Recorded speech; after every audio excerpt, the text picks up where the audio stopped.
구속사 읽기 좋은 날입니다. 지난 시간에 이어서 제2장 제사장이 담당해야 할 언약적 직무 함께 읽어가도록 하겠습니다. 제2장 제사장이 담당해야 할 언약적 직무. 제사장이 담당해야 할 언약적 직무. 아담의 범죄 이후 하나님께서는 제사를 통해 하나님께로 나아갈 수 있는 길을 열어주셔서 은혜 언약의 표징을 보이셨습니다. 제사장이 공식적인 직분으로 세워지기 전에는 족장을 대표로 하여 제사를 통해 하나님 앞에 나아갔습니다. 범죄한 아담에게 여자의 후손에 대한 약속을 주신 이후 가인은 땅의 소산으로, 아벨은 양의 첫 새끼와 기름으로 제사를 드렸으며, 노아는 홍수가 끝나고 하나님께 정결한 짐승으로 번제를 드렸습니다. 창세기 4장 1절로 5절, 창세기 8장 20절. 아브라함과 이삭, 야곱도 가는 곳마다 하나님께 제사를 드렸습니다. 창세기 12장 7절, 13장 4절, 22장 13절, 26장 25절, 35장 7절. 경건한 자손들은 족장을 통해 제사를 드림으로써 언약에 참여할 수 있었습니다. 제사장이라는 뜻의 히브리어 코헨은 창세기 14장 18절에 지극히 높으신 하나님의 제사장인 멜기세덱과 관련해서 처음으로 등장합니다. 하나님께서는 애굽으로 이주했던 야곱의 가족을 약 200만 명이 넘는 민족으로 성장시키시고 그들을 출애굽시키셔서 시내산 언약을 통하여 언약 백성이 되게 하셨습니다. 그리고 언약 백성으로서 하나님께 온전한 제사를 드리고 하나님의 율법과 규례를 온전히 행하게 하기 위해서 공식적으로 제사장을 세우시고 제사를 돕는 직분자로서 레위인을 부르셨습니다. 1. 레위 지파의 제사장 언약. 시내산 언약을 체결한 후 이스라엘 민족은 그들의 불신과 불순종 때문에 언약 파기의 위기를 만나기도 했으나 하나님의 긍휼과 사랑 가운데 하나님께서 언약을 세우신 나라, 하나님의 선민으로 쓰임받을 수 있었습니다. 출애굽기 32장, 출애굽기 19장 5절로 6절, 24장 1절로 11절, 34장 27절. 이스라엘은 하나님의 언약 백성으로서의 합당한 삶을 위한 십계명과 율례를 받았고 하나님께서 이스라엘과 만날 장소인 성막에 대한 계시도 받았습니다. 출애굽기 20장 1절로 23장 33절, 출애굽기 25장부터 31장. 모세는 하나님께서 말씀하신 대로 빠짐없이 성막을 완성하고 출애굽 제2년 1월 1일에 봉헌하였습니다. 출애굽기 40장 2절 17절. 이후 하나님께서는 이스라엘의 12지파 중 레위 지파 중에서 제사장과 레위인을 세워 하나님을 섬기는 일에 전무하도록 하였습니다. 민수기 3장 5절로 10절. 레위인은 이스라엘 자손 중에서 아론에게 온전히 돌리운 자였습니다. 민수기 3장 9절. 따라서 다른 지파 사람이나 이방인이 하나님의 성소나 제단에 가까이 나아갈 때는 죽임을 당하였습니다. 민수기 3장 10절. 하나님께서는 이스라엘 자손 중 아론과 그 아들들을 제사장으로 세우실 때 언약을 체결하셨습니다. 출애굽기 28장 1절. 언약을 직접 체결한 기록은 없으나 성경 여러 곳에서 제사장을 세우심과 관련하여 종종 언약으로 표현하고 있습니다. 그 용례를 살펴보면 레위인 제사장에게 세운 언약, 예레미야 33장 21절, 제사장의 직분과 레위 사람에 대한 언약, 느헤미야 13장 29절, 레위와 세운 나의 언약은 생명과 평강의 언약, 말라기 2장 4절로 5절, 레위의 언약이라고 말씀하고 있습니다. 말라기 2장 8절, 또한 출애굽기 29장 9절에서는 제사장의 직분을 맡기신 것을 영원한 규례라고 말씀하였습니다. 민수기 25장 13절. 제사장 언약은 크게 두 가지로 나눌 수 있습니다. 첫째, 아론과 그 아들들과 체결하신 언약입니다. 하나님께서는 모세에게 내 형 아론과 그 아들들, 곧 나답과 아비후와 엘르아살과 이다마를 그와 함께 내게로 나아오게 하여 나를 섬기는 제사장 직분을 행하게 하되 라고 명령하셨습니다. 출애굽기 28장 1절. 둘째, 아론의 후손 비느하스와 체결하신 평화의 언약입니다. 이 언약은 이스라엘 백성이 가나안 입성을 앞두고 모압 평지에 41번째로 진을 쳤을 때 체결되었습니다. 주전 1407년 민수기 25장 11절로 12절. 1. 아론과 그 아들들과 체결하신 언약. 1. 레위 지파가 받은 저주. 레위는 야곱이 아내 레아를 통해 루벤, 시므온, 다음에 낳은 셋째 아들로 레아가 남편 야곱과 하나 되고 싶은 간절한 소원으로 연합이라는 뜻을 담아 지은 이름입니다. 창세기 29장 34절. 연합이라는 단어는 훗날 하나님과 단절되었던 죄인이 예수 그리스도의 피로 가까워져 하나 되는 구원의 진리를 밝히는 데 사용되기도 하였습니다. 로마서 3장 23절로 25절, 에베소서 2장 13절로 18절. 후에 레위 지파는 제사장 지파로 선택을 받았지만 본래 그럴 만한 자격이 없는 지파였습니다. 야곱의 셋째 아들 레위는 여동생 디나가 히위 족속 하몰의 아들 세겜에게 강간당한 것에 대한 복수로 형 시므온과 함께 히위 족속을 속여 할례를 받게 한 후 그들을 모두 잔인하게 죽였습니다. 창세기 34장 1절로 29절. 하나님의 거룩한 예식인 할례를 복수를 위한 살인 도구로 사용한 것입니다. 그래서 야곱은 죽기 전에 12아들을 불러서 축복할 때 레위에게는 저주를 선포하였습니다. 창세기 49장 5절로 7절. 시몬과 레위는 형제요, 그들의 칼은 잔해하는 기계로다. 내 호나 그들의 모의에 상관하지 말지어다. 내 영광아 그들의 집회에 참회하지 말지어다. 그들이 그 분노대로 사람을 죽이고 그 혈기대로 소의 발목 힘줄을 끊었음이로다. 그 노염이 혹독하니 저주를 받을 것이요 분기가 맹렬하니 저주를 받을 것이라.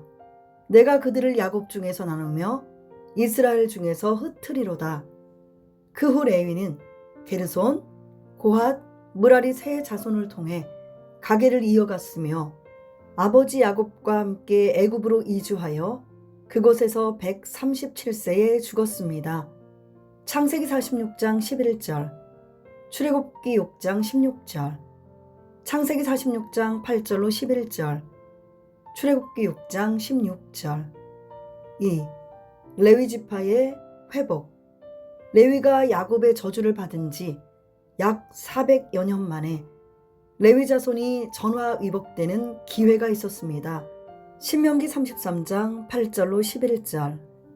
모세가 40일 동안 시내산에 올라가 있는 사이에 이스라엘 백성이 기다리지 못하고 금송아지를 만들어 숭배하였습니다. 산에서 내려온 모세가 우상 숭배자들을 징벌하기 위해 누구든지 여호와의 편에 있는 자는 내게로 나아오라 라고 하였을 때 레위 자손이 모여 모세에게 나아왔습니다. 출애굽기 32장 26절, 출애굽기 32장 27절에서 모세는 각각 허리에 칼을 차고 이문에서 저문까지 왕래하며 형제와 친구와 그 이웃을 도륙하라고 명령하였습니다. 여기 도륙은 한자로 죽일 도, 죽일 육으로 사람을 무참하게 마구 죽이는 것이라는 뜻입니다. 히브리어로는 하락으로 가인이 아벨을 잔인하게 돌로 쳐 죽일 때 처음 사용되었습니다. 창세기 4장 8절. 레위 자손이 모세의 말대로 행하여 이날에 3,000명가량이 죽임 바 되었습니다. 출애굽기 32장 28절. 이 일에 대해 모세는 오늘날 여호와께 헌신하게 되었느니라. 그가 오늘날 너희에게 복을 내리시리라 라고 선포하였습니다. 출애굽기 32장 29절. 헌신은 한자로 드릴 헌, 몸신으로 자기의 이해를 돌보지 않고 전력을 다하여 자신을 바침이라는 뜻입니다. 레위 자손은 모세의 명령을 조금도 부족함 없이 온전하게 이행함으로써 자신들을 거룩하게 구별하였습니다. 여기 헌신하게 되었느니라는 히브리어 미루 예드캠으로 손을 채우다 라는 뜻입니다. 미루의 원형 말레는 풍성하다, 가득 채우다, 흘러넘치다 라는 뜻이며 예드캠의 원형 야드는 손이라는 뜻입니다. 특히 손을 채우다는 제사장들이 백성을 위해서 하나님께 제사를 손으로 바칠 수 있는 자격, 곧 그들의 직무와 특권을 의미합니다. 출애굽기 28장 41절에서는 위임으로 번역하고 있습니다. 또한 손을 채우다는 제사장들이 손으로 하나님 앞에 제사를 드리고 나면 하나님께서 그 손에 필요한 것들을 풍성하게 채워주신다는 의미로도 쓰입니다. 레위 지파가 헌신한 결과로 모세는 죽기 직전에 12지파를 축복하면서 레위 지파를 축복하였습니다.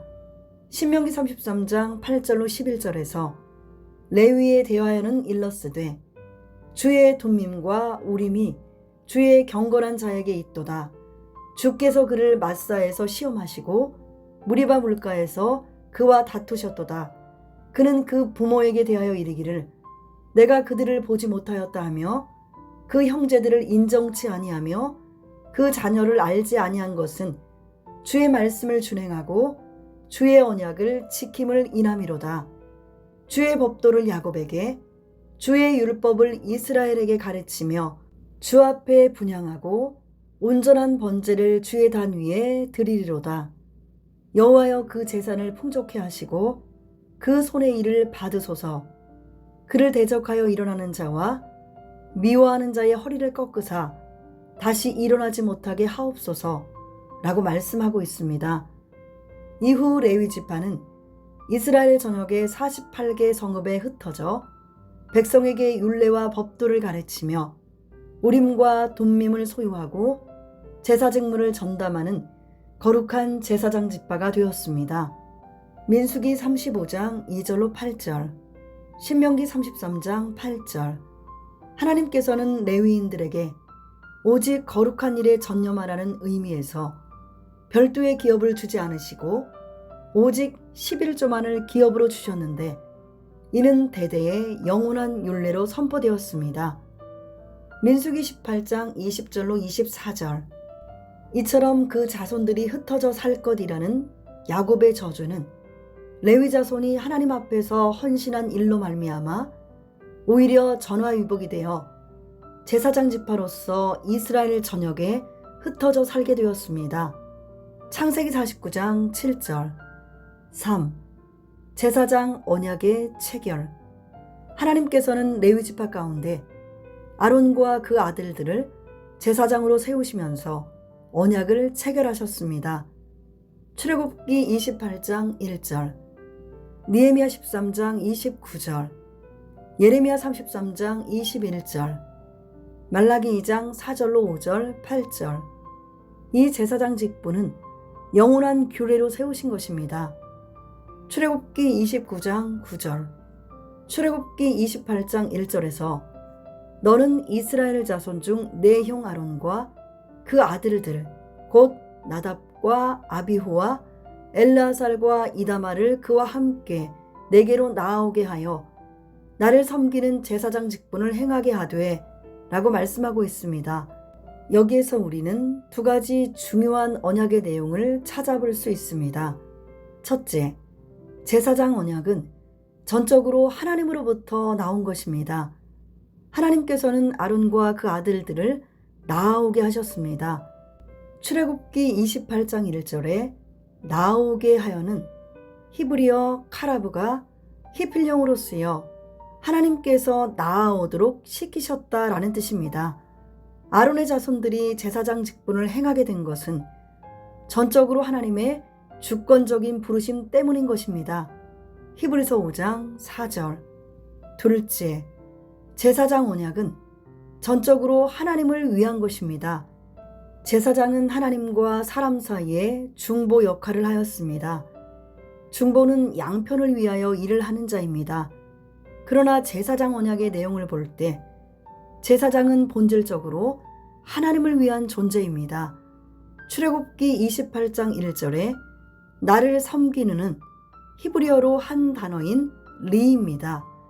이는 무엇을 위하여라는 뜻의 전치사 레에 1인칭 단수 대명사 어미가 붙어서 나를 위한이라는 뜻입니다.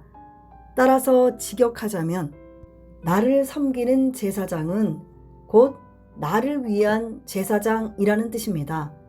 하나님께서는 하나님 자신을 위해 제사장 직분을 세우셨으며 이러한 제사장 언약은 영원한 언약이 되었습니다. 출애굽기 40장 15절. 4. 제사장직의 수행. 1. 아론의 제사장직 수행. 하나님께서는 모세를 통해 아론과 그 아들들로 하나님을 섬기는 제사장 직분을 행하라고 말씀하셨습니다. 그리고 말씀하신 대로 제사장직은 아론이 제일 먼저 수행하였습니다. 출애굽기 28장 1절로 3절. 그런데 38년의 광야 노정이 끝나갈 무렵 이스라엘 백성은 아론의 대제사장직에 도전하였습니다. 그 사건은 레위지파 고핫 자손 중 고라 일당의 주도하에 이루어졌습니다. 저들은 하나님께서 위임하신 신적 권위를 무시하고 하나님의 총회를 분열시켰으며 육신의 혈통으로 영적 직분을 취하려 하였고 적과 꿀이 흐르는 약속의 땅에 대해 완전히 불신하였습니다. 민수기 16장 3절, 10절로 11절, 13절, 민수기 16장 2절, 민수기 16장 1절로 3절, 10절로 11절, 민수기 16장 12절로 14절. 이에 하나님께서는 땅이 갈라지게 하셨고 갈라진 땅은 고라 일당과 그 가족과 고라에게 속한 모든 사람과 물건을 삼켜버렸습니다. 그리고 이 일에 가담한 족장 250명은 여호와의 불에 소멸되었습니다. 민수기 16장 31절로 35절. 그러나 이스라엘 백성은 그 일을 다 목도하고도 너희가 여호와의 백성을 죽였도다 라고 하면서 오히려 모세와 아론을 원망하였습니다. 민수기 16장 41절.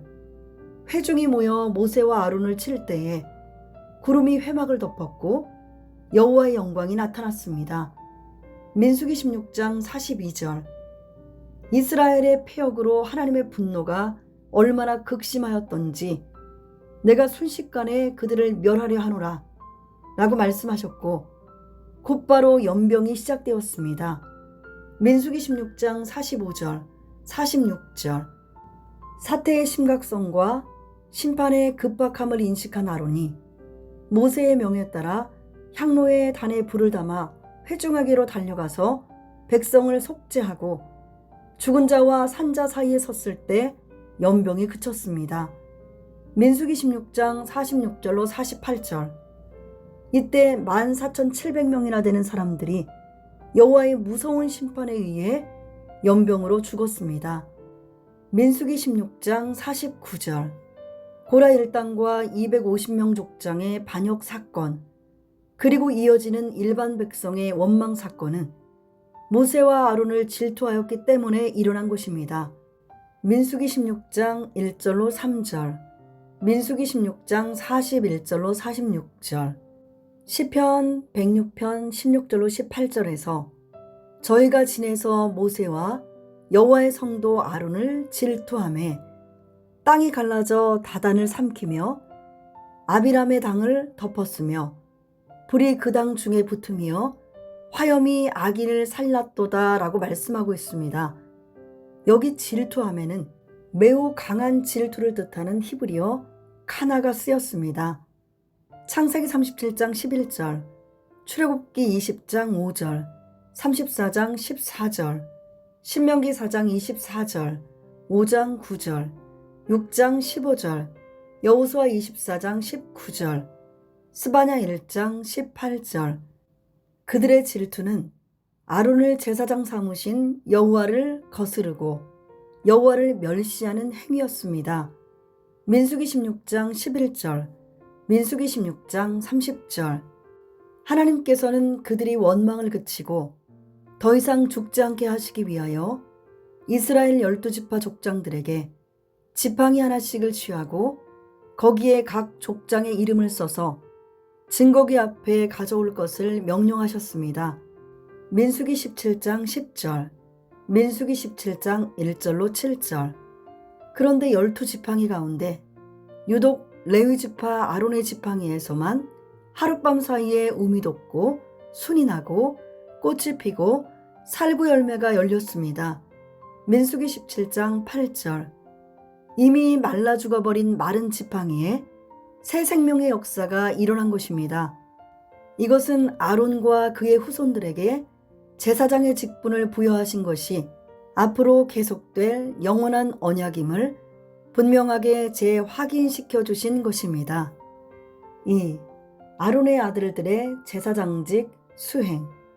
아론의 아들들 가운데 나답과 아비후는 제사장직을 수행하던 중에 여호와께서 명하시지 않은 다른 불로 분향하다가 여호와의 불에 죽었습니다. 불이 여호와 앞에서 나와 그들을 삼킴에 그들이 여호와 앞에서 죽은 것입니다. 레위기 10장 1절로 2절.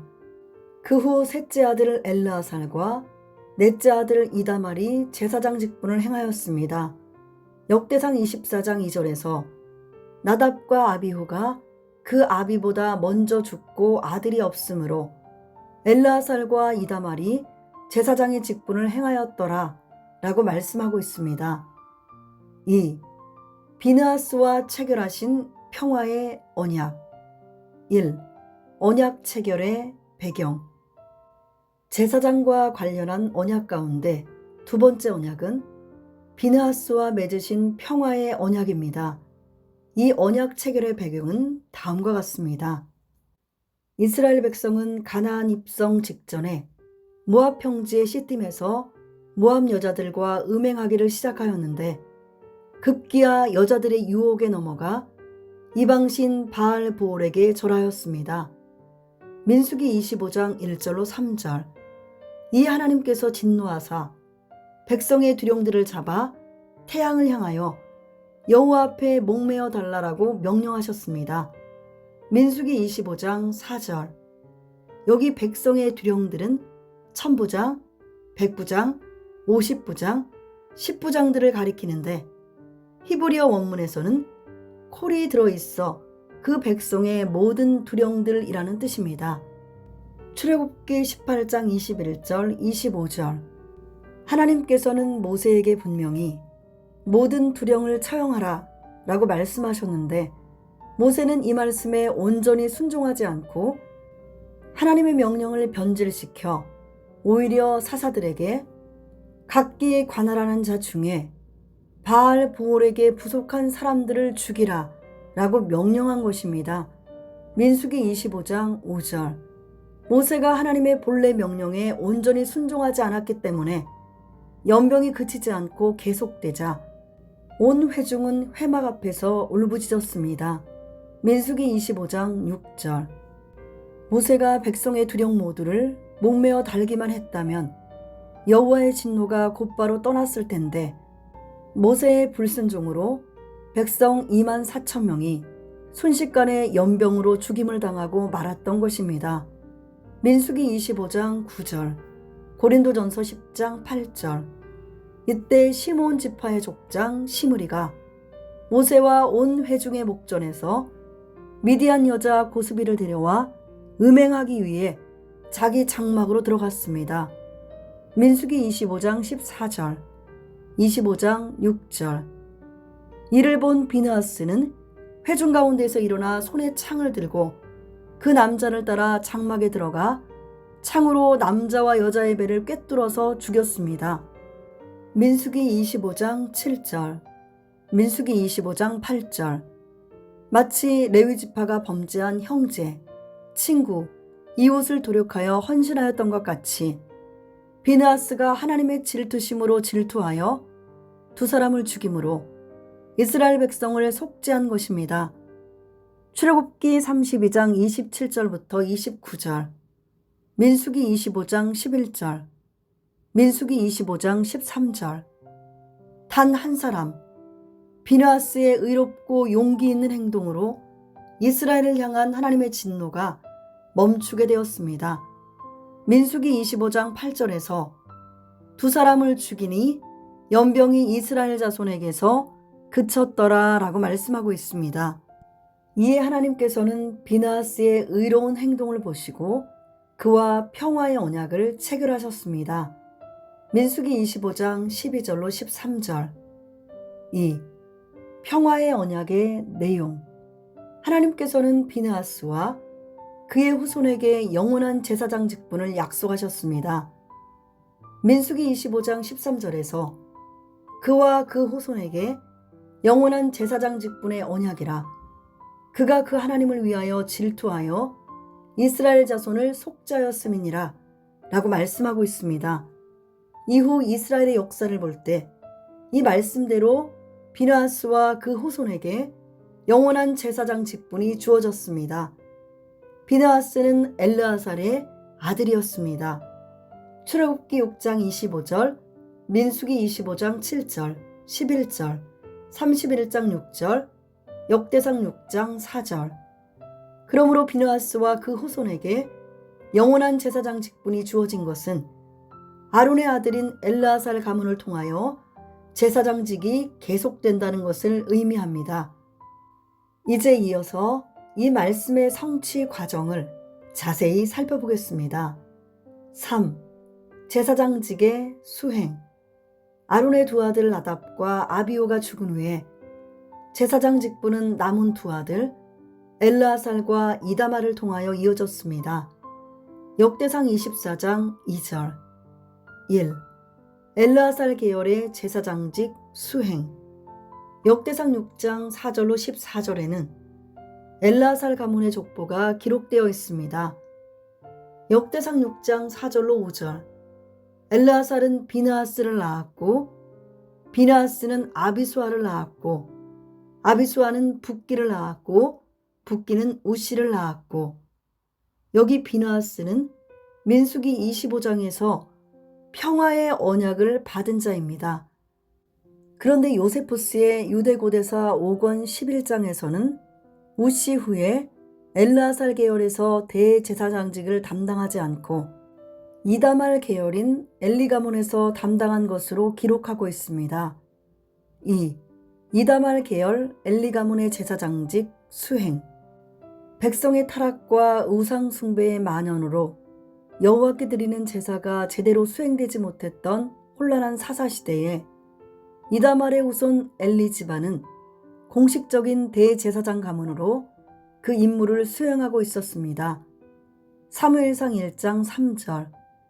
사울왕 때에도 아히야가 대제사장직을 맡고 있었는데 아히야는 실로에서 여호와의 제사장이 된 엘리의 증손이요 비느하스의 손자요 이가봇의 형제인 아히두베의 아들입니다. 사무엘상 14장 3절. 사무엘상 4장에 기록된 블레셋과의 아벡 전투에서 엘리의 두 아들 홈니와 비느하스가 한날 한시에 죽고 엘리 역시 98세의 나이로 의자에서 자빠져 문 곁에서 목이 부러져 죽었습니다. 사무엘상 4장 11절, 17절. 사무엘상 4장 15절, 18절. 또 비느하스의 아내는 아들 이가봇을 해산하다가 죽었습니다. 사무엘상 4장 19절로 21절. 사무엘상 14장 3절에는 이가봇 외에 아히두비라는 아들이 더 있었음을 밝히고 있습니다. 이후 엘리 제사장의 후손들은 노브로 거주지를 옮겨 살았으며 엘리의 뒤를 이어 아히두비 대제사장직을 수행하였습니다. 사무엘상 21장 1절, 22장 11절로 19절, 사무엘상 14장 3절. 물론 동시대에 사무엘도 제사장직을 수행하고 있었습니다. 사무엘상 3장 19절로 21절, 사무엘상 2장 35절. 사울왕은 제사장 아히두베의 아들 아히멜렉이 다윗에게 진설병과 골리앗의 칼을 제공했다는 이유로 높당의 제사장들을 죽이라고 명령하였습니다. 사무엘상 22장 9절로 11절, 사무엘상 22장 17절. 이때 왕의 신하들이 여호와의 제사장들을 죽이기를 싫어하자 에돔 사람 도액을 보내 노베의 제사장 85명을 학살하였습니다. 사무엘상 22장 17절로 18절. 이때 아히멜렉의 아들 아비아달만 간신히 도망하여 살아남았습니다. 사무엘상 22장 20절로 23절. 3. 두 제사장 가문의 제사장직 수행. 다윗이 통치할 때에는 엘르아살 계열의 아히두베의 아들 사독과 이다말 계열의 아비아달의 아들 아히멜렉이 제사장직을 수행하였습니다. 역대상 24장 3절, 6절, 31절. 두 제사장 가문 가운데 사독은 압살롬의 반역으로 다윗이 도망할 때 언약궤를 메고 따르면서 하나님께서 다윗과 함께 하시기를 소원하였고, 다윗도 사독을 가리켜 성견자라 칭하였습니다. 사무엘하 15장 24절로 29절. 사독은 다윗왕 말년에 일어난 아도니아의 반역에 동참하지 않고 오로지 다윗을 따랐습니다. 왕상 1장 8절. 사독의 이러한 초지일관의 충성심과 달리 이다말 계열의 아비아달은 군대장관 요압과 함께 아도니아를 도와 그를 왕이 되게 하려는 반역에 동참하였고, 그 결과로 솔로몬은 아비아달을 대제사장직에서 파면하였습니다. 왕상 1장 7절, 왕상 2장 26절로 27절. 이로써 엘리 가문의 제사장 계열은 완전히 끝났고, 이후로는 민수기 25장 13절 말씀대로 아론의 셋째 아들 엘르아살의 자손인 사독 가문만이 유일하게 대제사장직을 수행함으로써 그 정통성을 확립하였습니다. 왕상 2장 35절, 역대상 6장 1절로 8절.